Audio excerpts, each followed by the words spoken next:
दुनिया नुमा बाजार में यूं ही शेर को निकला। दुनिया नुमा बाजार में यूं ही शेर को निकला। ताजुब तब हुआ जब दुनिया का घिनौना सच एपस्टीन फाईल में निघाला।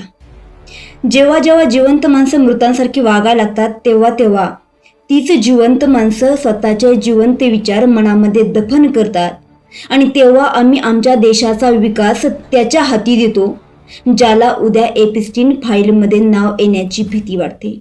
आम्ही त्या लोकांना पूजतो, आम्ही त्या लोकांच्या फोटोला हार घालतो, आम्ही त्या लोकांना प्रणाम करतो, आम्ही त्या लोकांना आयडल मानतो। नव्हे तर आम्ही त्या लोकांचे विचार, त्या लोकांचा इतिहास आमच्या छोट्या छोट्या मुलांना, आमच्या छोट्या छोट्या विद्यार्थ्यांना प्रेरणा म्हणून सांगतो, शिकवतो। आणि ज्यावेळी अशा लोकांचा हा नीच प्रवृत्तीचा इतिहास पडद्यासमोर येतो ना, तेव्हा वाटतं अशा नीच प्रवृत्तीच्या लोकांना माणूस म्हणून जगण्याची सुद्धा लायकी नाही। अशा राक्षसी प्रवृत्तीच्या लोकांना दसऱ्या दिवशी रावणाच्या ऐवजी जाळायला हवं।